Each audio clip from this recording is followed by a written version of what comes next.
Bismillah ar-Rahman ar-Rahim. Assalamu alaikum. Good evening all around. And before I conclude, may I also say, Aibuang and Vanakkam. May I begin by saying I'm delighted to be here. For the simple reason, I'm able to pay tribute to my one-time junior who has surpassed me and become one of our leaders. As you know, I've known Mr. Hakeem long before he became a lawyer, long before he became a politician, and well long before he became a leader. I don't know if you remember, I met him firstly as a law student at law college. There was a competition known as the address to the jury, where one had to choose a topic, pretend that you're appearing for an accused, and make a speech convincing that your client is not guilty. Curiously enough, Hakeem had chosen to appear imaginarily on behalf of a client who had, in a fit of temper, stabbed his wife to death when he saw her in the arms of a third party. Now, this is a very grueling challenge because implicitly there is admission of guilt. The man has in fact committed the act. But what impressed me was, he not only played on one's sentiment, but he also marshaled facts. He constructed an argument based on reason and tried to bring it within the province of our law, and he said the man was provoked. And I must say that having listened to him, I thought to myself that he is a budding lawyer who will hit the very top very soon. Thereafter, in a very short time, I was pleasantly surprised when he chose to join my chambers as junior counsel. Within a very short time, he made a mark in the appellate court, and I said to myself, he is now set on a course to hit the very, very top. But he was a man of conscience. He came under the influence of the late Mr. Ashraf, who was in my chambers, and they were very concerned as to whether Muslims were giving a fair share in the distribution of the assets of the country, as well as in regard to other civic rights. Mr. Ashraf worried a lot about the ongoing war, and this is, I must lead you into a secret. He formed the Sri Lanka Muslim Congress not to be divisive, not that we Muslims should stand out, but his primary objective was to give a voice for the Muslims, a platform in the ongoing war that was being waged in Sri Lanka. Ashraf influenced Hakeem, and that influence, I think, went very, very deep because Hakeem himself had a conscience.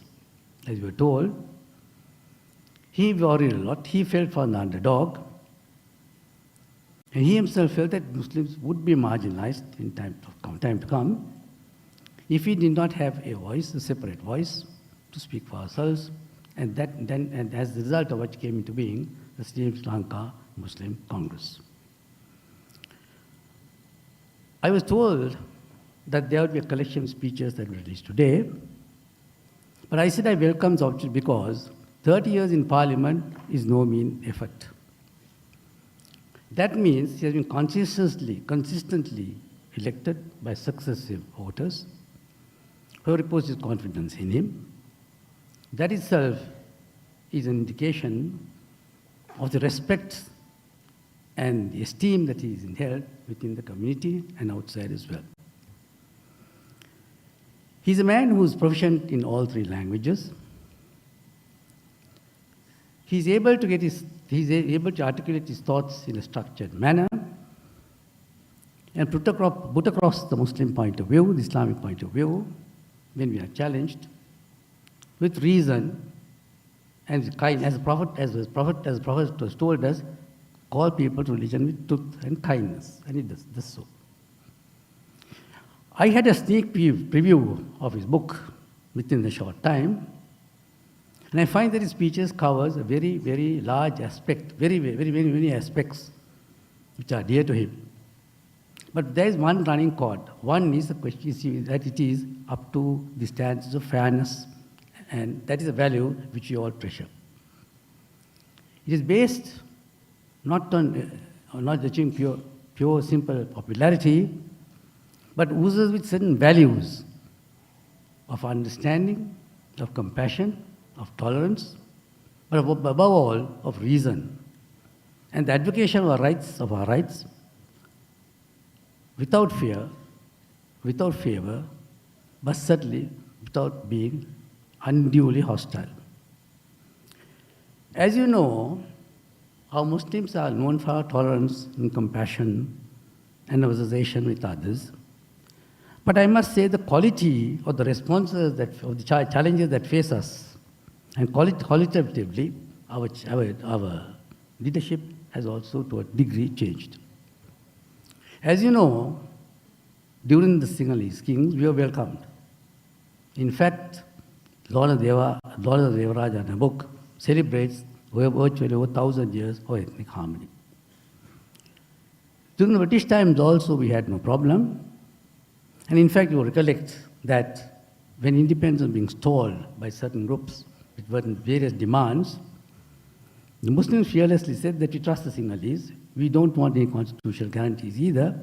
And as far as we are concerned, we don't want any 50-50. We are prepared to subscribe to the new constitution unreservedly. Thereafter also, you realize that we had the politics of tact. Our politics was one of tact. We had no issues, we had no basic problems, as it were. But all this dramatically changed in recent times.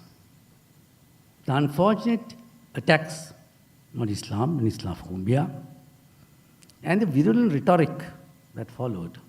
We had the unfortunate events of Aludgama. And also you'll realize that we always followed up with the Easter bombing, where there are consequent to which we were as much victimized. We were in fact ostracized, and we suffered as much mentally as those who were physically present when the bombs exploded. We were ostracized, we were looked at with suspicion, and we were stereotyped. In that context, we had two options. Either to follow the certain community with disastrous results and take retaliatory steps, the path of retaliation. Or we take the path of engagement, the path of discussion, the path of trying to win them over, and that is the path that Mr. Hakeem took. But I must say so, he presented that issue, he met the issues robustly, fearlessly. And on occasion, when he demanded it, he also showed a certain amount of resentment. So, you know, our leaders today have to maintain delicate balance. On the other hand, we have to aspire for our rights, we have to fight for our rights. We cannot compromise on certain issues. But on the other hand, we have to be also understanding, reach out to the other communities, now not try to live in ghettos. And in that context, the wise, experienced leadership is required. And Mr. Hakeem is in position to provide that because he is proficient in all languages, he's been in Parliament for over 30 years, and he leads exemplary life, and he's won the confidence and the friendship of people across the board. That is a factor that you must bear in mind. However demanding you may be, you must realize that the leadership also demands that you should be able to operate within certain contexts. And look at the present context. We need mature leadership, experienced leadership, and I'm sure I'm certain that Mr. Hakeem can provide that. I was also floated the idea that unfortunately we Muslims, our votes seem to be dissipated. That is probably due to the voting system. When you have these parties where two eminent Muslims contest on both sides, both are equally dear, both are equally able, what do we do? So we must look at the voting strategies. I don't know, I'm not a politician, but I must say that that is a matter that requires attention. We must ponder over and see that we get strong representation in Parliament. That is one aspect of the matter. The other is, recently, we Muslims worked out what is known as a profile of an ideal candidate. He should be a man of integrity, man able to get across the Muslim point of view, and above all, fearless. And not only fearless, but not look for any do not have any personal motivations. Now, these are the factors that you must look for in voting for a Muslim candidate. We are not communal. We look at our problems from the national perspective, and we should choose persons who are able to present our problems in the context of the national politics, as a part of the national aspirations of the country, to ensure we are not asking for more, we are not asking for less, we are only asking that we be treated equally. And that is the point of view that Mr. Hakeem has fearlessly put forward always. And I must say that I am proud to be able to stand today before you today and say that my one-time junior has certainly surpassed me. And I look to him for leadership today in various issues which affect the body politic. And I would urge you to consider the attributes of Mr. Hakeem, because apparently the law does not permit you to say more. But you must assess Mr. Hakeem in the light of what he has achieved and what he has done, and his actions, not merely by words. Also do bear in mind that he knows how to put across our positions without being unduly hurtful, but at the same time effectively, so that it brings results. So these are issues that you must bear in mind when you go to the voting booth. I'm not a politician, I'm not at this moment campaigning for anybody, but I'm just pointing out the attributes of Mr. Hakeem. And as Zaitun said, what struck me most was he is fearless and wedded to the truth. And that is one aspect. And also, in any candidate, look for integrity, and he has it. Mr. Hakeem has it in full measure. So these are matters that I would urge that you bear with you. Unfortunately, I couldn't have. I had only a sneak preview of the book. I still not released officially, but I must say that that the common element that binds all the subjects on his spoken and the content of his speeches is the attribute of fairness, the attribute of equal distribution of whatever is available, and the treatment of persons with equality, fairness, and thoroughness. So these are matters I expect to weigh with you when you assess Mr. Hakeem. And the assessment is left to you, but I do urge that he has these attributes which certainly make him an ideal candidate. Thank you.